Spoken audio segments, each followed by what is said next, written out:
প্রতিযোগিতামূলক ভয়াবহ ওভারটেকিং, কে কার আগে যাবে। দর্শক, গতকাল পটুয়াখালী থেকে ঢাকার উদ্দেশ্যে 8টি লঞ্চ ছেড়ে গিয়েছিল। পটুয়াখালী নদী পারাপার হওয়ার পরে ভুরিয়া এলাকার নদীতে যখন লঞ্চগুলো পড়ে, তখন তারা একটি ভয়াবহ প্রতিযোগিতা শুরু করেছিল। এই প্রতিযোগিতার মধ্যে আপনারা দেখতে পাচ্ছেন পাশাপাশি 3টি লঞ্চ রয়েছে। এই 3টি লঞ্চের মধ্যে প্রথম বাম সাইড থেকে রয়েছে কাজল 7, তারপরে মাঝে রয়েছে কুয়াকাটা 1 এবং তারপরে রয়েছে প্রিন্স রায়হান 1।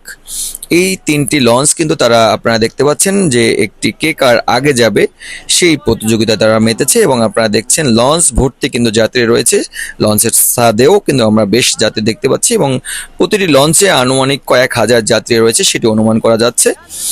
দর্শক, আপনারা ইতিমধ্যে জেনে গিয়েছেন পটুয়াখালী আজ আজ কে কিন্তু পটুয়াখালী বাস স্ট্যান্ড এলাকায় এই প্রতিযোগিতামূলক 2টি বাসের ভয়াবহ ওভারটেকিং এর কারণে একজন মেডিকেল শিক্ষার্থীর মৃত্যু হয়েছে, তার বাড়ি গলাচিপাতে।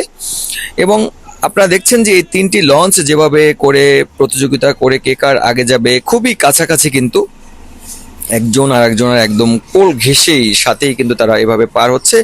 এই ভয়াবহ তারা প্রতিযোগিতামূলক আপনারা দেখছেন, এই যে মনে হচ্ছে যেন লেগেই যাবে। তো এইভাবে কিন্তু যেভাবে তারা পার হচ্ছে তাতে কিন্তু ঘটে যেতে পারে একটি মর্মান্তিক, একটি হৃদয় বিদারক ঘটনা। এবং আপনারা দেখছেন যে খুবই কাছে কিন্তু তারা যেভাবে তারা যাচ্ছে, নদীর দুপাশেই কিন্তু পর্যাপ্ত জায়গা রয়েছে, তারপরেও 3টি লঞ্চ প্রতিটি লঞ্চ মনে হচ্ছে কোনো মাছ দিয়ে কোনো ফাঁকা নেই।